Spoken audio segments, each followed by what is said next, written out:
ഉച്ചയ്ക്ക് ചോറിൻ്റെ കൂടെ കഴിക്കാൻ പറ്റിയ വളരെ ടേസ്റ്റി ആയിട്ടുള്ള പാവയ്ക്ക കറിയാണ് ഇന്ന് ഞാൻ ഉണ്ടാക്കുന്നത്. കൈപ്പക്ക എന്നാണ് ഞങ്ങളുടെ നാട്ടിൽ പാവയ്ക്കയ്ക്ക് പറയുന്നത്. ഇത് തേങ്ങ അരച്ചിട്ടുണ്ടാക്കുന്ന കൈപ്പക്കറിയാണ്. ഇതെങ്ങനെയാണ് ഉണ്ടാക്കുന്നതെന്ന് നോക്കാം. ഒരു ചെറിയ കയ്പ്പയാണ് ഇതിനു വേണ്ടി ഞാൻ എടുത്തിട്ടുള്ളത്. ഇത് ചെറുതായിട്ട് കട്ട് ചെയ്തിട്ടുണ്ട്. പിന്നെ എടുത്തിരിക്കുന്നത് 2 പച്ചമുളക്, ഒരു ചെറിയ കഷ്ണം സവാള, പിന്നെ 5-6 അല്ലി വെളുത്തുള്ളിയും കൂടി എടുത്തിട്ടുണ്ട്. ഇനി ഇതൊക്കെ നമുക്കൊരു പാത്രത്തിലേക്ക് മാറ്റാം. കുക്ക് ചെയ്യാൻ ഉപയോഗിക്കുന്ന പാത്രത്തിലേക്ക് മാറ്റാം.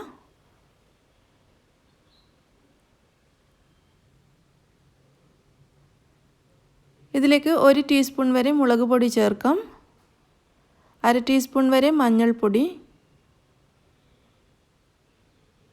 1/2 കപ്പ് വെള്ളം ചേർക്കാം. ആവശ്യത്തിനുള്ള ഉപ്പും കൂടി ചേർത്ത് കൊടുക്കാം. എല്ലാം കൂടി ഒന്ന് മിക്സ് ചെയ്തതിന് ശേഷം നമുക്കിത് അടച്ച് വെച്ച് അടുപ്പത്ത് വെച്ച് വേവിക്കാം. ഞാനിത് അടുപ്പത്തേക്ക് മാറ്റിയിട്ടുണ്ട്. കയ്പ്പ നന്നായിട്ട് വെന്ത് ഇതിൽ ചേർത്തിരിക്കുന്ന വെള്ളമൊക്കെ ഒന്ന് വറ്റി വരുന്നത് വരെ നമുക്ക് നന്നായിട്ട് വേവിക്കാം. ഇതിവിടെ നന്നായിട്ട് തിളച്ച് തുടങ്ങിയിട്ടുണ്ട്. നന്നായി വേവുന്നത് വരെ നമുക്ക് വെയിറ്റ് ചെയ്യാം. ആ സമയം കൊണ്ട് നമുക്കിതിന് വേണ്ടിയിട്ടുള്ള പുളി കുതിർത്തെടുക്കണം. ഒരു നെല്ലിക്ക വലുപ്പത്തിലുള്ള പുളി ഞാൻ എടുത്തിട്ടുണ്ട്. ഇതിലേക്ക് ആവശ്യത്തിന് വെള്ളവും കൂടി ഒഴിച്ചു കൊടുക്കാം. ഇതിലേക്ക് 1/2 കപ്പ് വെള്ളം ഞാൻ ചേർത്തിട്ടുണ്ട്. വെള്ളം ചേർത്ത് ഒരു 10 മിനിറ്റ് കഴിയുമ്പോഴേക്കും പുളി നന്നായിട്ട് കുതിർന്നിട്ടുണ്ടാകും. ആ സമയത്ത് നമുക്ക് പുളിയുടെ വെള്ളം പിഴിഞ്ഞെടുക്കാം. ഇതിവിടെ അടച്ചു വെക്കാം. ഈ സമയം കൊണ്ട് നമുക്ക് കറിക്ക് വേണ്ടിയിട്ടുള്ള തേങ്ങ അരച്ചെടുക്കാം.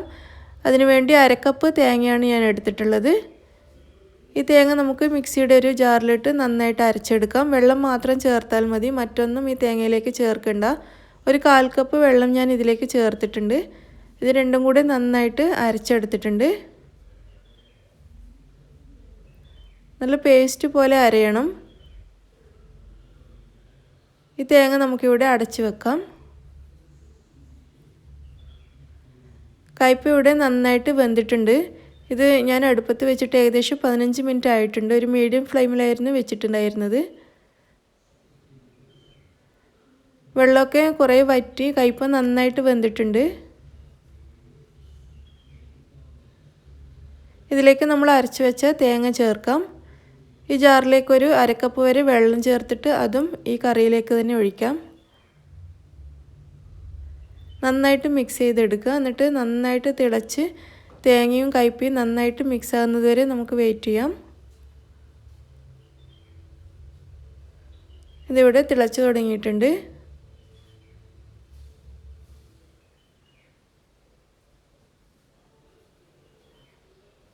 കയ്പ്പ നന്നായിട്ട് തിളച്ച് വരുന്നുണ്ട്. ഈ സമയത്ത് നമ്മൾ നേരത്തെ കുതിർത്തെടുത്ത പുളി പിഴിഞ്ഞ വെള്ളം ഇതിലേക്ക് ചേർക്കാം.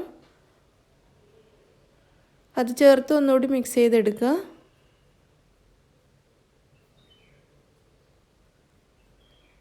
ഇത് നമുക്കിനി ഒന്നുകൂടി നന്നായിട്ട് തിളപ്പിച്ചെടുക്കാം.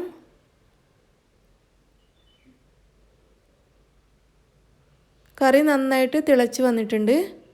പാകത്തിനുള്ള വേവായിട്ടുണ്ട്. നമുക്കിതിവിടെ ഓഫ് ചെയ്ത് വെക്കാം.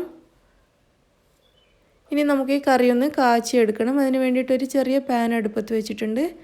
ഇത് ചൂടാകുമ്പോൾ ഇതിലേക്ക് ഒരു 1.5 ടേബിൾ സ്പൂൺ വരെ വെളിച്ചെണ്ണ ഒഴിച്ചു കൊടുക്കാം. എണ്ണ നന്നായിട്ട് ചൂടായി വരുമ്പോൾ 1 ടീസ്പൂൺ കടുക് ഇതിലേക്ക് ചേർക്കാം.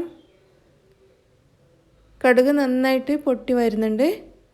കടുക് പൊട്ടിക്കഴിയുമ്പോൾ നമുക്കിതിലേക്ക് വെളുത്തുള്ളി ചതച്ചത് ചേർത്ത് കൊടുക്കണം. ഏകദേശം 1 ടേബിൾ സ്പൂണോളം ഞാൻ ചേർത്തിട്ടുണ്ട്. വെളുത്തുള്ളി നല്ലൊരു ഗോൾഡൻ കളറായിട്ട് വരുമ്പോൾ നമുക്കിതിലേക്ക് ആവശ്യത്തിനുള്ള കറിവേപ്പില ചേർത്ത് കൊടുക്കാം. ഇനി ഇത് നമുക്ക് കറിയിലേക്ക് ഒഴിക്കാം.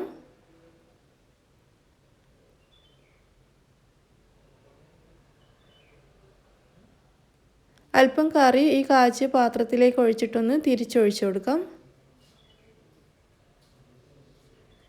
ഇനി ഈ കറി ഒന്ന് നന്നായിട്ട് മിക്സ് ചെയ്തെടുക്കുക. അങ്ങനെ നമ്മുടെ ടേസ്റ്റിയേറിയ കയ്പ്പക്കറി ഇവിടെ റെഡിയായി കഴിഞ്ഞു. ഉച്ചയ്ക്ക് ചോറിൻ്റെ കൂടെ കഴിക്കാൻ പറ്റിയ വളരെ ടേസ്റ്റി ആയിട്ടുള്ള കറിയാണ്. നിങ്ങളെല്ലാവരും ട്രൈ ചെയ്ത് നോക്കിയിട്ട് അഭിപ്രായം അറിയിക്കുക. താങ്ക്